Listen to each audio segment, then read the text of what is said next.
So tonight we'll be talking about abuse, dealing with emotional, verbal, and physical abuse in relationships. I'm going to begin with this story.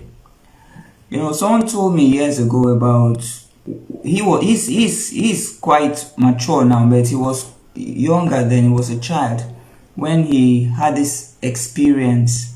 One of their neighbors had a temper, so every time he gets angry, he'd beat his wife and pummel her into submission. And it got so bad. It was so terrible that one day one of the children could not take it. One of the boys couldn't take it anymore.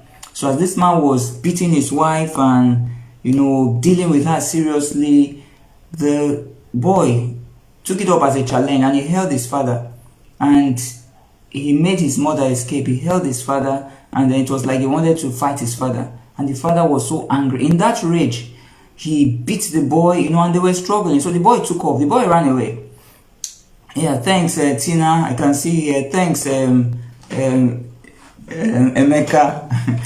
Thanks. Nice having you here. So it took off. And then the father ran after him. He was still angry.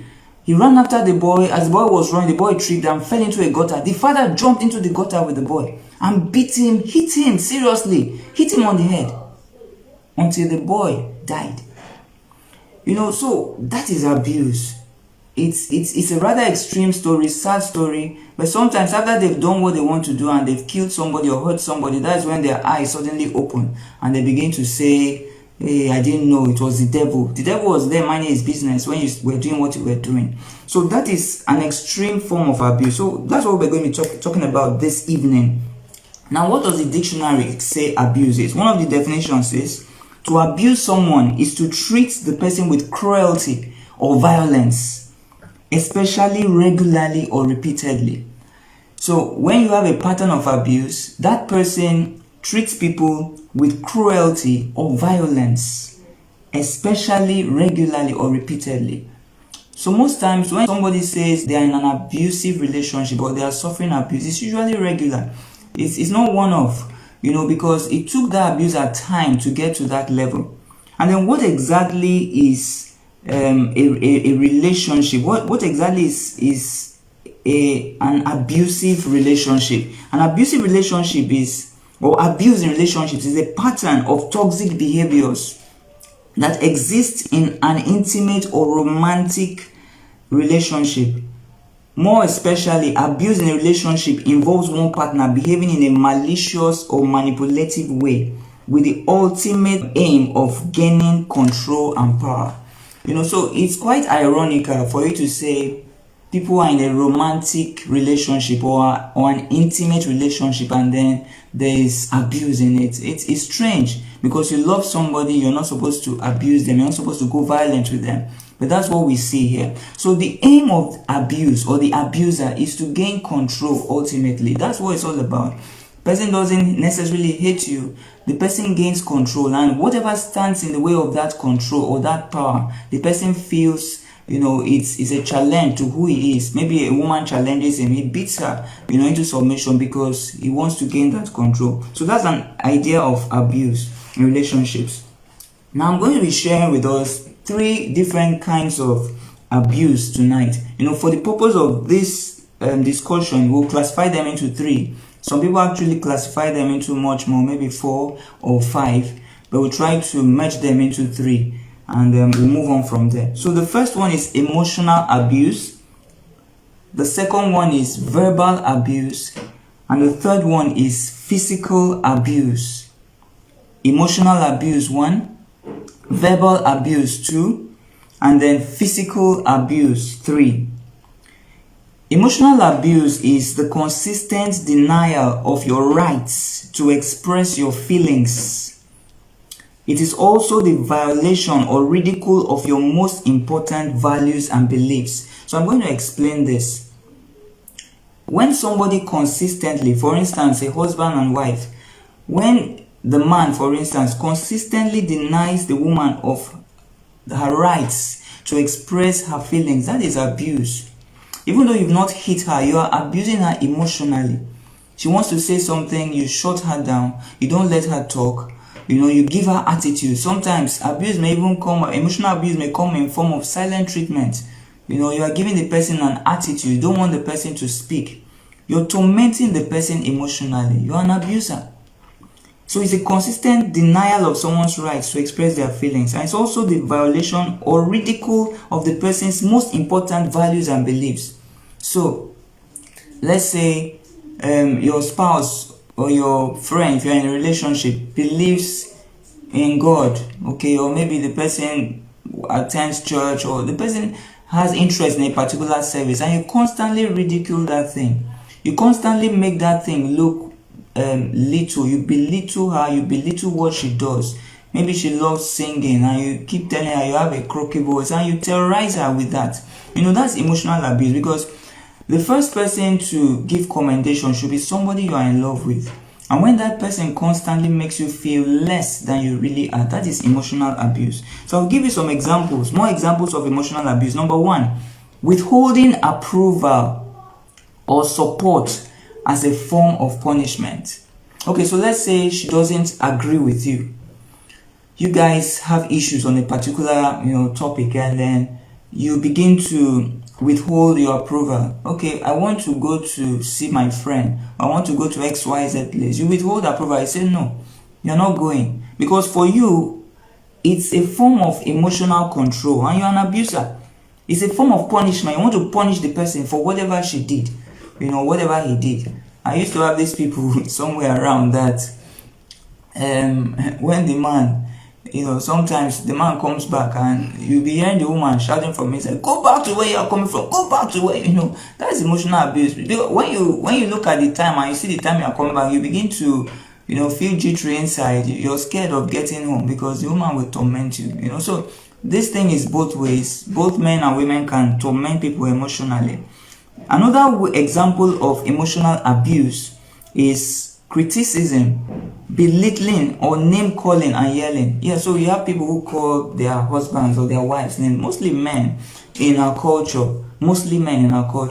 They call their wives names, rubbish, idiot, stupid, foolish, mad, crazy. And you do those things in front of your children, illiterate. I brought you from the village. I gave you a good life. All those kind of things. It's emotional torture. You are an abuser. You are abusing your spouse emotionally. You shouldn't do that, because you need to first realize that you didn't marry your child, and then you're not in a relationship with your child. You're in a relationship with a partner. You're supposed to be teammates. You're supposed to come together to achieve something together. So you shouldn't be belittling anybody. She's not your child. You didn't give birth to her. So you shouldn't be calling names and you're a fool. Come on. It's not right. Okay, and then yelling. Abusers also feel that when they shout, it's a form of control. You see, let me tell you something. When you walk into a place, everybody knows who the boss is. So if you find somebody constantly trying to exert themselves or prove themselves to be the boss by yelling, then there's a problem. The boss is the boss. Whether he shouts or he doesn't shout. I've had dealt with lots of people. In fact, years ago, we had this person. Some people watching here might know. We had this person in one of the places I worked who she would yell from morning till evening. As in, yell. I don't know where she gets the energy to yell. Like from morning till evening, constantly yelling. And it got so bad. People started avoiding her. Incidentally, she was in a glass office, okay, and so to keep out customers, they wrote keep off, something like that, keep off. So somebody jokingly said one day that there's a dog inside, and they said keep off, beware of dogs. But because she yelled constantly, she was the boss. She didn't need to do it. But some people feel that if they don't yell and they don't make people scared of them, then they're not proving themselves. And unfortunately, in relationships, people do that. We have men shouting. We have men screaming, at their partners, their wives, or their girlfriends or something, and you're yelling at them and telling them all sorts of things so that they'll be scared of you. It's not right. So another example of emotional abuse is regular threats to leave or being told to leave. Now this comes from both men and women. You have a guy telling the girl, I'm going to send you up, I'm going to throw you up, I'm going to, send you away. Those kind of things. You have a girl say, if you do that again, I'm going to leave. And then you want the guy to start begging and saying, please, oh, don't leave me. Or if you leave me, I'll die. In any case, people shouldn't feel that you are so, that if you separate from them, they will die. It's wrong. In a relationship, we have two people who are already complete, people who are already confident in themselves, coming together to form a partnership. You're not going to a relationship because you are looking for somebody to give you happiness. Don't bring your sadness to come and take away my own happiness. It doesn't work like that. So when you have somebody regularly threatening to leave, I'm going to leave you, I'm going to send you away, that's emotional abuse. The person wants you to keep thinking. It's a way of controlling you so that you do their bidding and you do what they want. Then we also have invasions of privacy. So somebody constantly maybe takes your phone and they come here, bring your phone. You're in a relationship or she's your wife. You bring the phone, you start searching through the phone, bring that bag, open that bag, what's there? Or sometimes you have people actually stalking the people they're in a relationship with or their spouses. Hey, where are you there now? Where are you? Okay, you are in so person's place. Give the person the phone, let me talk to you. Come on, you didn't marry a child. Alright, so another way emotional abuse can manifest is elimination of support by preventing contact with friends and family. Now this is very important. If you are in a relationship, you see, most of these things begin from when people are in a relationship. Before people get married, they're usually in relationships first, So that means there must have been these traces. They must have seen these red flags and they ignored them. Now when somebody starts separating you from your family deliberately, maybe a woman begins to detach you from your family. She begins to be the one to cause issues with all your friends and all your family members. There's a problem. And if a man begins to, make you cut ties or sever ties with your family members or your friends, there's also a problem. It might be that the person has an agenda, because what the person probably wants is that someday, when you have finally been separated from everybody you could have run to for support, the person will terrorize you and then you'll be at his mercy or you'll be at her mercy. We need to be very, very, very careful and deliberate about this one. And also, Samuel, I can see you. Thanks a lot for joining. Under emotional abuse, we also have psychological abuse, and here there is no physical evidence of you don't see black eyes, you don't see injuries, you don't see any of those things. So the couple might be coming out together and you're actually envying them. They wear the same clothes and as we call it in Nigeria. They wear ashoebi and they are sitting close to each other in church, smiling left and right, but you don't know that there's trouble going on. You don't know that the woman is being abused psychologically. She's crying and yelling for freedom. Sometimes you still see the woman posting on social media, snapping pictures, maybe for her. That is a way of finding validation or some support, because this guy has been tormenting her emotionally, tormenting her psychologically. You find them, dressing very well, living the expensive life, perfume intact, designers wears, everything perfect. So there's no evidence. But you don't know that this person is really, really, really, really sad. It can also come as restriction. We're talking about psychological abuse now. It can also come as restriction. People actually lock their wives in the house. Don't go out. You're not moving anywhere. For 1 week, you are grounded. I say you did not get married to your child. You married a woman who is supposed to be a partner with you. Sometimes belittle men. Sometimes unrealistic demands. And remember what we keep saying. It's both ways. Both men can be abusers. Women as well can be abusers. So the men make unrealistic demands. Submit your salary to me. If you don't submit it every month, you are a rebel. You are going against the Bible. You must kneel down. and give me food. People come up with all sorts of things. I don't know where they pick them up from. Then threats. Psychological abuse can also come in form of threats. It can come in form of withholding affection. You begin to withhold the person's dues from them, maybe sexual dues, emotional feelings and all that. You just blank them. You don't relate with them because you want to prove a point. It can also be withholding of information because you want to extract a certain behavior from the abused person. Okay, so we're going to look at some signs still of this psychological abuse. Number 1, refusal to socialize with the victim.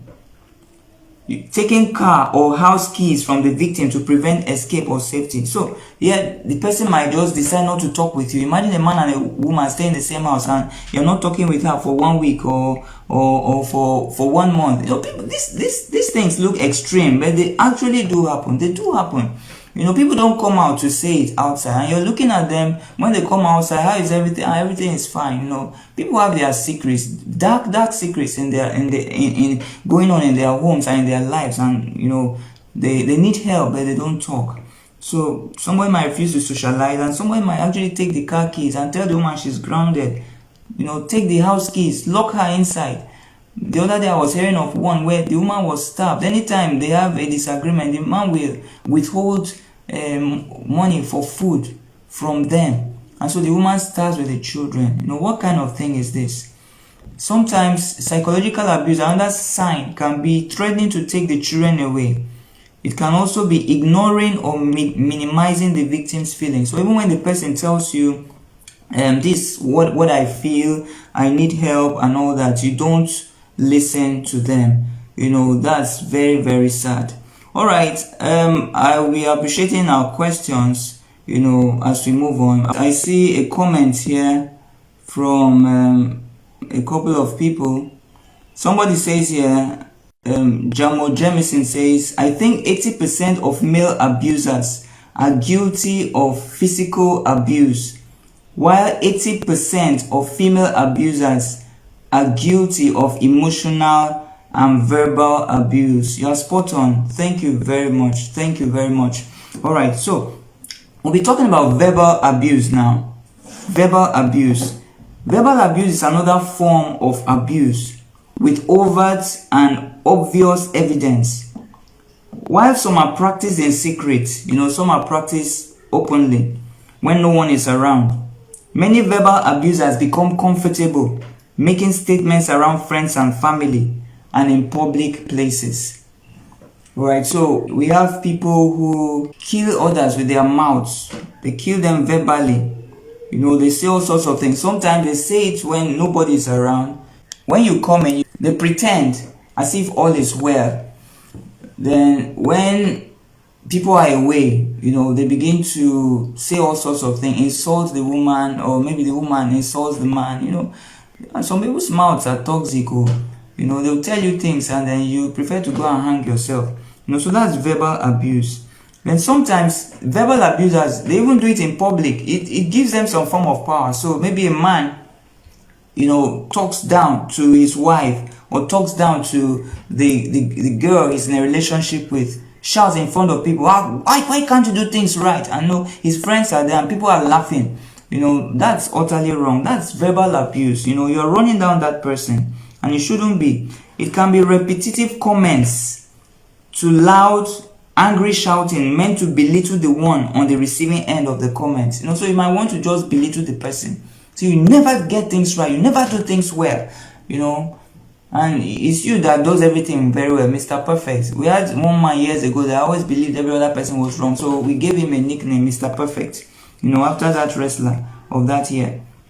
So they say all sorts of things verbally. You're good for nothing. Maybe the wife is putting on weight. You're a fat fool. Those kind of things. It can make somebody feel very, very terrible. Especially when it's coming from somebody who is supposed to be giving you commendation, someone who is supposed to be appreciating you.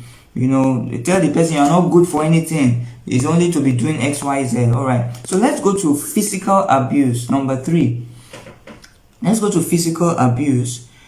Physical abuse, it usually leads to cuts and bruises. So here you have the physical evidence. You know, in the others, you may not have, there's no physical evidence. It's usually emotional, it's usually psychological, you know, and then it's verbal. So the words hit the person becomes, you know, depressed and all that. But in the case of physical abuse, you have people actually getting injured.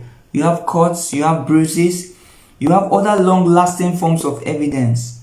You know, sometimes may even come as pushing, or shoving, or slapping, or biting, kicking, strangling, punching, or abandonment. So it comes in different ways.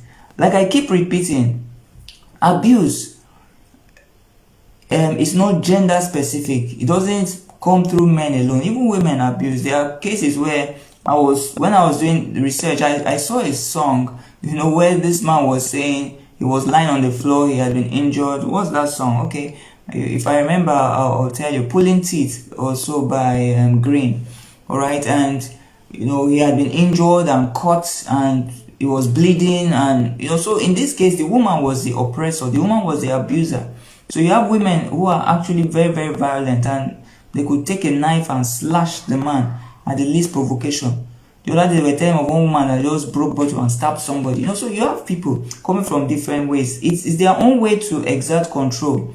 You know, and which is why we need to start teaching our children from when they are young. In my home, I always tell the kids, every time they want to fight, you know, don't be the first to hit. Don't be the first to hit. Because the problem, when you don't correct them, people grow up to feel that one way to make people to make people agree with you, especially when someone is disagreeing with you, one way to make the person do your bidding is to hit them, is to beat them and bring them into submission. It's wrong. So we need to learn it from when we are young. Some people were not taught, and maybe their parents actually indulged them or enabled them, and they grew up becoming child adults. You know, so you have a 40-year-old man who still sulks, and then when somebody doesn't agree with him, he begins to hit the person, and he does it to his wife. Okay, so it may come in different ways. Physical abuse may be premeditated, or it may not be. So it might be premeditated in that the person actually planned it. You know, the person actually planned it. The person said, was looking for the opportunity to do that to you. But then sometimes it might just come suddenly. The person gets angry and the person does what the person is doing without thinking. Alright, so now, abuse comes from people of any age. So we need to understand it's not relegated to a particular age. So it can be any age. Abuse might be done by a 15-year-old, the same way abuse might be done by a 40-year-old or a 60-year-old. Abuse also is not related to ethnicity. The person can be from any ethnic origin, okay, and be an abuser. The person can be from any race, can be black, can be white, can be European, can be anything, okay, and then the person can be an abuser. It doesn't have to do with educational level or income level. You have people who earn poorly who are abusers. You also have people who earn very well in rich neighborhoods, you know, the cream de la cream of society, part of them, and they are still abusers. The same way someone who is uneducated can be an abuser is the same way somebody who is very well educated can also be an abuser. Also, it's not related to religious beliefs. So irrespective of people's religious beliefs, they might also be abusers, because your religious belief is different from what you do. You have people who are strong Christians, you know, ministers, deacons, pastors, and when you look into the matter, they are actually abusing their spouses, which is very, very, very, very wrong. Okay, so they are human. One thing you need to understand, people are human first before they now become what they become, before they become ministers or they become pastors. If they had a weakness and they didn't deal with it, it's going to stay with them, and they'll be beating their wives or she'll be fighting the husband. And in this case, when a woman begins to, you know, push a man and draw him and hold his trouser and all, that's also physical abuse. When a woman begins to hold the shirt of a man, you must kill me today, you must kill me today. Sometimes I ask myself, so what else do you want? You are already declaring what you want him to do. You must kill me today, you must kill me today. And then when he kills you now, they now say, abuse you, hit a woman. So we need to be very, very, very careful. We don't need to trigger these things. And then I want to tell us also, we should not enable abusers. One time my research, I was looking at brutality in homes, and I this was my own finding, that we don't really talk about these things much in churches. I didn't find any evidence of, maybe if anybody can, you can let me know so we can learn. I didn't find any evidence of brutality in the Bible. Even though the Bible encourages us not to go into violence and all that, but talking about spouses living together, aside that loving and all that, I didn't see any evidence that there was a challenge of domestic violence in the Bible.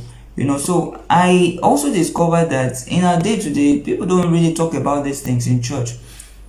We've even had cases where these things happen and the church actually tried to cover it up, especially if the person is maybe a pastor or a deacon or something. They really need help. There was this case I heard of a woman whose husband kept abusing her physically, was always beating her, and then at a point the woman left home. She couldn't take it anymore. But they kept talking with her, the pastor's wife, the pastor, they were encouraging her, to stay in the home and, remain and all that. Eventually, the woman went back, and then the man started hitting her again. At the end of the day, he beat her one day and she died. And these people felt very, very, very, very terrible. So we need to be careful not to be enablers. When we get any report or we get any hints that there is domestic violence or abuse going on in any home, we need to be very careful to tackle it. All right. I want to also say that alcohol and drugs can make it worse for abusers.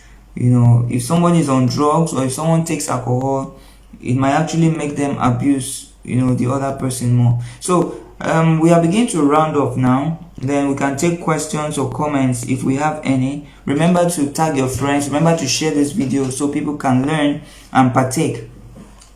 What can the abused person do? Number one, talk about it with someone you trust. Maybe a family member, friends. The person can be a member of the clergy. The person can be a nurse. The person can be a doctor. Make sure you talk to someone about it.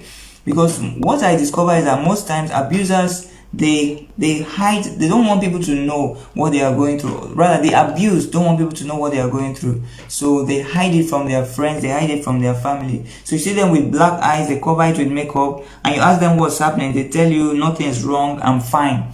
That kind of a thing. We need to be very, very careful with that. Then be ready in case you need to make an escape. There are people who go through this constantly.